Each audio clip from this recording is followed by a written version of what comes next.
Chers fidèles téléspectateurs, mesdames et messieurs, bonjour, bonsoir, selon l'endroit où vous nous recevez. Bienvenue dans cette édition. Ensemble, regardons les titres. Présentation hier jeudi du bilan 2020 de la Fondation Orange Mali à la presse. Présentation de la Fondation Friedrich Herbert Stiftung en vue d'un lendemain électoral apaisé au Mali. Nouvel échec des négociations entre le gouvernement et les syndicats de l'éducation. Aujourd'hui, vendredi 13 août, mesdames et messieurs, bonjour, bonsoir et bienvenue. Comme annoncé dans le sommaire, la Fondation Orange Mali a procédé ce jeudi à la présentation du bilan 2020 à la presse.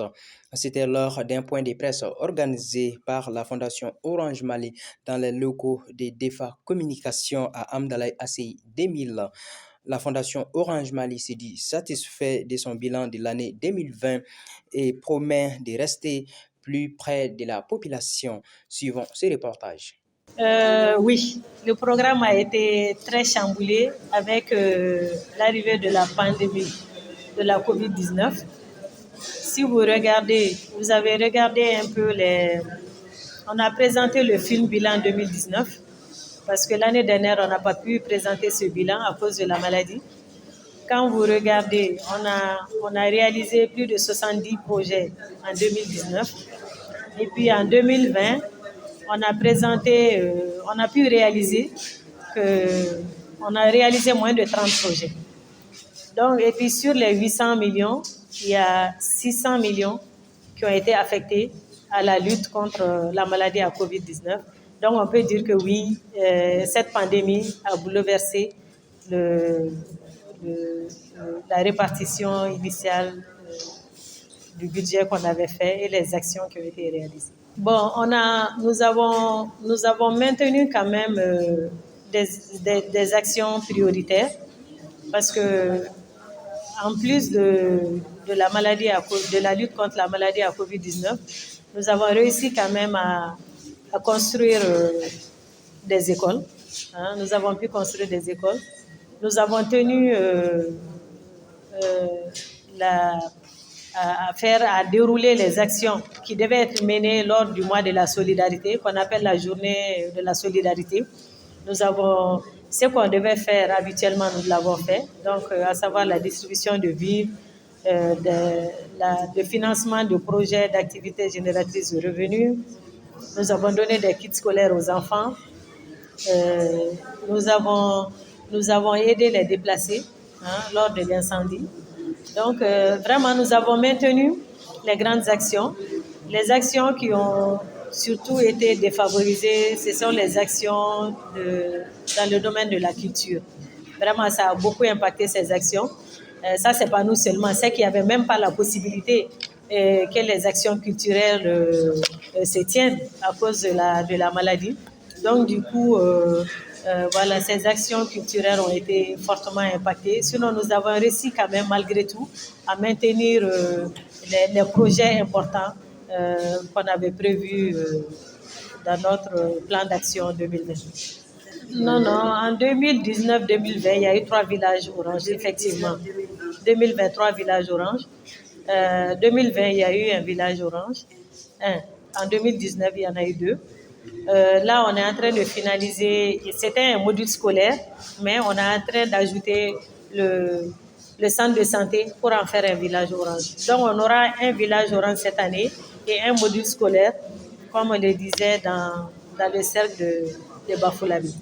Les critères de sélection, comme je le dis, c'est la population, le nombre d'habitants et le nombre d'enfants à scolariser. Et puis, on regarde aussi l'environnement du village, parce que des fois, quand on construit, c'est pas seulement pour un village, c'est pour un village X et puis les villages environnants.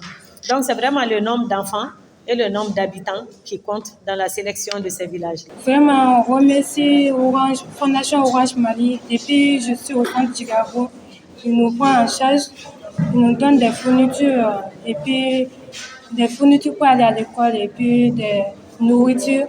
Ils nous soutiennent vraiment. Je remercie beaucoup la Fondation Orange Mali.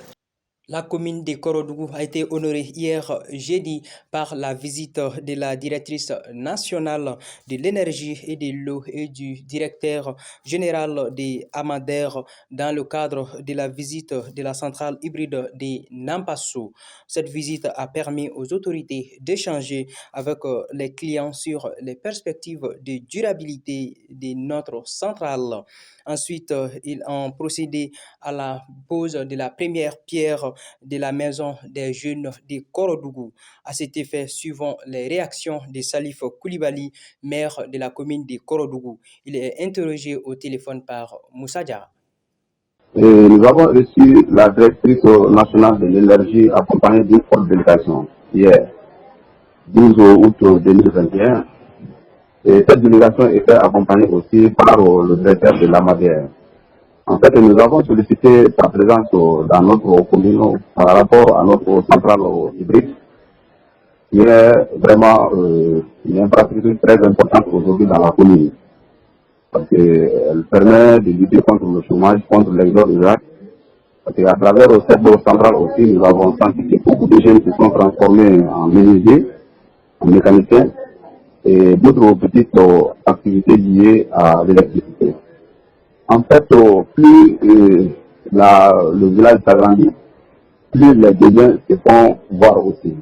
C'est dans ce cadre que nous avons sollicité la présence de la directrice accompagnée du directeur de la Madère pour qu'ensemble nous puissions prendre des dispositions pour prévenir l'extension, mais en même temps l'augmentation de l'intensité du courant de Nampasso. Et je peux vous confirmer que vraiment cette rencontre a été vraiment fructueuse. Et grâce à leur rencontre, on a remarqué hier soir, tout près après son départ, le village a été couvert de la lumière du soir jusqu'au petit matin. Donc c'est pour dire déjà que les promesses que madame a tenues chez nous, vraiment, ont commencé à porter fruit. Et je peux dire aussi que la journée d'hier, c'est-à-dire le 12 août, était une journée très pleine dans la commune de Korodougou, puisqu'on avait trois grandes activités. Et la première activité était liée à la réception de la délégation aussi de l'AMAPROS, qui était venue pour l'introduction de leur projet dans la commune de Korodougou. Donc, ce projet va travailler avec les femmes et les jeunes dans le cadre des activités génératrices de revenus. En plus de ça, la deuxième activité a porté sur la pose de la première pierre de la maison des jeunes de Korodougou qui était tant réclamée depuis des années. Je peux vous dire que cette maison aussi va contribuer beaucoup dans la cohésion sociale entre les jeunes, mais aussi cette infrastructure peut être économique, sociale, culturelle pour la commune de Korodougou. Ça c'était en quelque sorte les activités qui ont dominé la journée du 12 août 2021 dans la commune de Korodougou. Je vous l'annonçais également dans les titres, les prochaines élections au Mali auront-elles lieu aux dates indiquées par les autorités de la transition? Ces scrutins seront-ils transparents et consensuels? Ce sont entre autres des questions qui animent les débats dans les espaces publics à travers le pays. Et c'est dans ce contexte que la Fondation Friedrich Herbert Stiftung fait des propositions en vue d'un lendemain électoral apaisé au Mali. Ces recommandations sont issues d'une étude sur les défis et enjeux de la participation des acteurs non partisans au processus électoral. Massita Koulibaly nous en parle.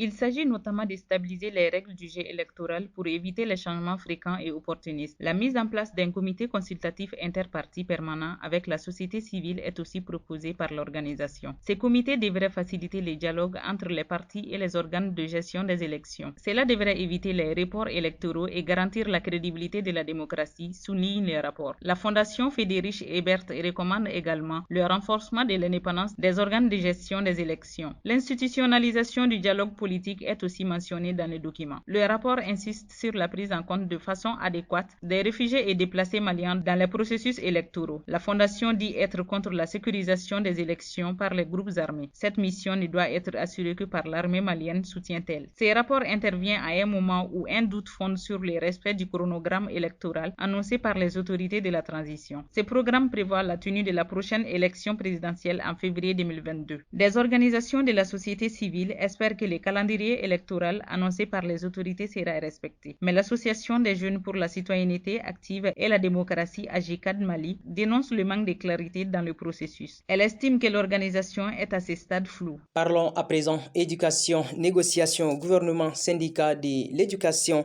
Pour la énième fois consécutive, le gouvernement a engagé des négociations avec les syndicats de l'éducation signataires du 15 octobre 2016 sur l'application de l'article 39 de la loi 7 du 16 janvier 2018 portant statut autonome du personnel enseignant de l'enseignement secondaire fondamental et de l'éducation préscolaire et spéciale publique.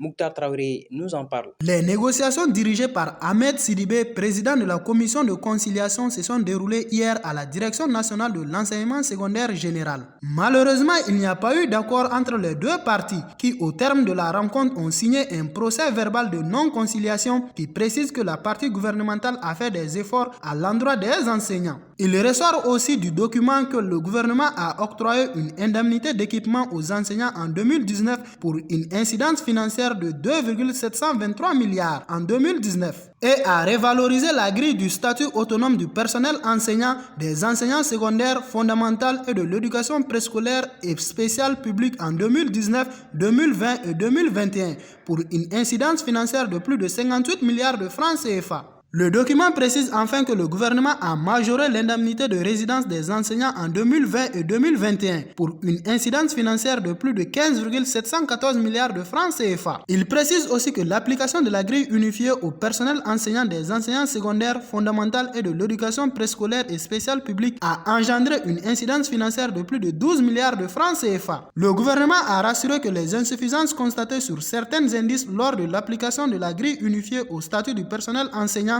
des enseignants secondaires fondamentaux et de l'éducation préscolaire et spéciale seront corrigées. Pour les syndicats de l'éducation signataires du 15 octobre, ces propositions du gouvernement sont insuffisantes. Ainsi, ils ont invité le gouvernement à s'inscrire dans l'application stricte de l'article 39 en modifiant la grille au taux de 15,17%. Les syndicalistes ont assuré être disposés à discuter de ces modalités d'application. Ils estiment que les enseignants ne se sentent pas concernés par une quelconque augmentation résultant de l'application de la grille unifiée. En clair, les syndicats ont précisé que l'article 39 n'est pas une revendication, mais une loi de la République qui doit être appliquée. En conséquence, ils rejettent les propositions du gouvernement et ont décidé de poursuivre leur mot d'ordre de grève de 12 jours déclenché depuis le 9 août 2021. Quant à la commission de conciliation, elle a proposé que l'application de l'article 39 soit convertie en primes et indemnités dans la même proportion de l'incidence financière de l'application des 15,17%. Elle a invité le gouvernement et les syndicats de l'éducation à faire des efforts pour éviter la non-tenue des examens de fin d'année scolaire 2020-2021, aux conséquences incontournables. À présent, faisons un tour dans nos régions pour voir ce qui fait l'essentiel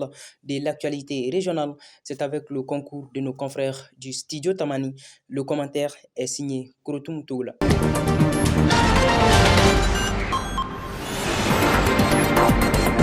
L'actualité régionale de cette édition commence à Eroso, où les jeunes ont célébré hier 12 août 2021 la journée de la jeunesse. Le thème retenu cette année est « Transformer les systèmes alimentaires, les innovations des jeunes pour la santé humaine et celle de notre planète ». Elle a été marquée par la plantation d'arbres devant la maison des jeunes et un match de football. Selon les organisateurs, une projection de film a eu lieu le soir. Cette journée est organisée par l'Association des jeunes pour le développement du cercle de Eroso.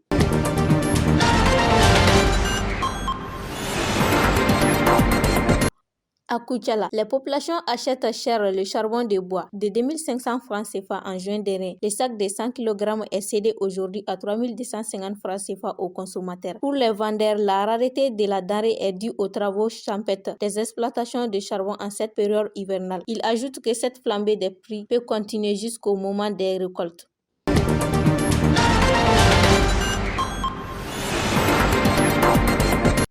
À Yuwaru, la hausse des prix des produits de première nécessité défraie la chronique. Le bidon de 20 litres d'huile est vendu actuellement à 23 000 francs CFA contre 13 500 francs CFA un mois avant. Les commerçants expliquent cette hausse par le manque du produit en cette période hivernale. À cela s'ajoute l'insécurité dans la zone. Les habitants interpellent les autorités à trouver une solution à ces problèmes.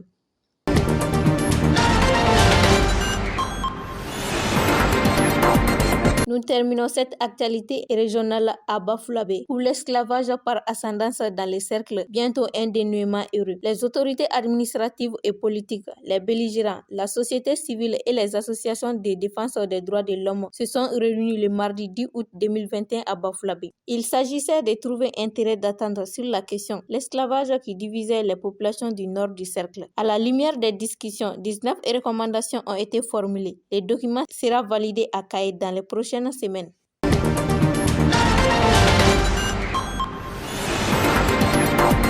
Place à l'actualité internationale de cette édition, en bref, en son et en images. C'est dans cette compilation.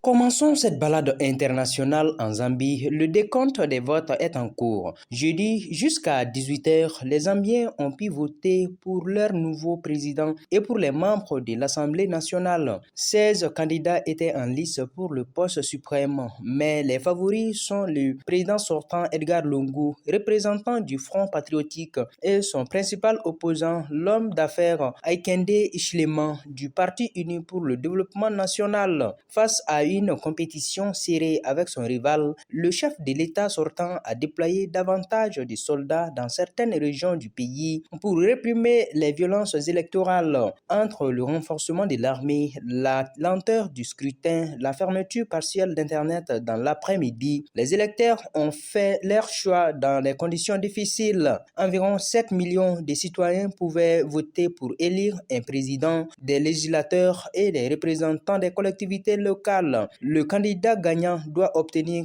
plus de 50% des voix pour éviter un second tour. Les résultats officiels étaient attendus pour dimanche.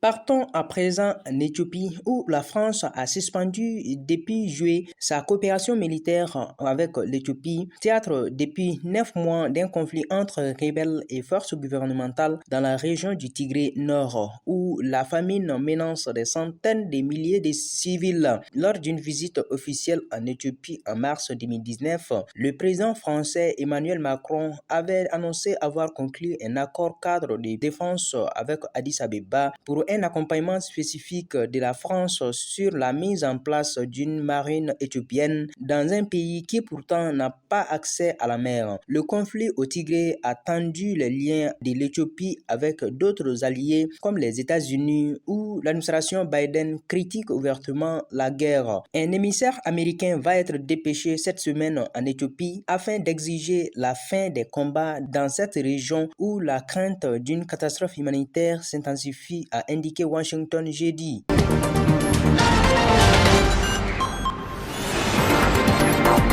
Partons à présent en Algérie. Le bilan s'alourdit alors que les flammes font des rages. Des 42 décès mardi à 69 disparus jeudi, la situation devient de plus en plus alarmante en Algérie. Forêts, villages, zones montagneuses, le pays d'Afrique du Nord n'a pas de répit depuis lundi. Les flammes continuent de s'imposer en région berbère mercredi alors que le président algérien avait déjà décrété un deuil national de 3 jours. Le bilan était de 65 morts, dont 28 militaires. En raison du deuil national annoncé par le chef de l'État Abdelmadjid Tebboune, à partir de jeudi, toutes les activités gouvernementales seront interrompues, outre les actions de solidarité. Mercredi, le directeur des forêts de Tizi Ouzou, capitale régionale, annonçait que 18 incendies étaient toujours actifs dans la région de Kabylie. Dans le nord du pays, la majorité des feux ont pu être maîtrisés.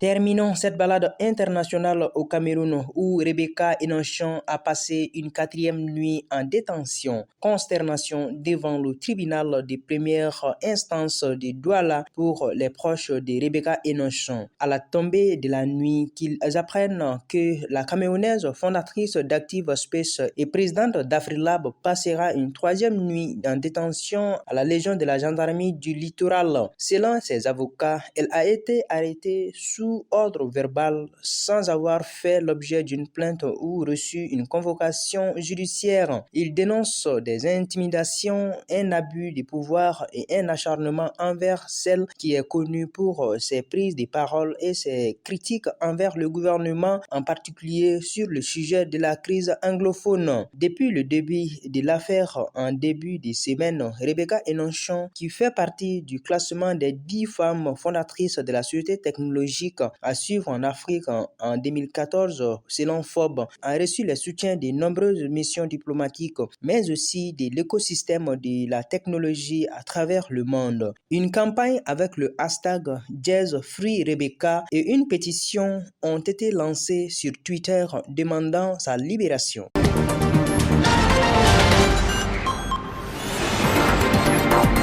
Et voilà, c'est ce qui marque la fin de cette édition. Tout plaisir était pour moi de la présenter. Merci pour votre constante fidélité à Énergie TV. Qu'Allah nous assiste. Au revoir.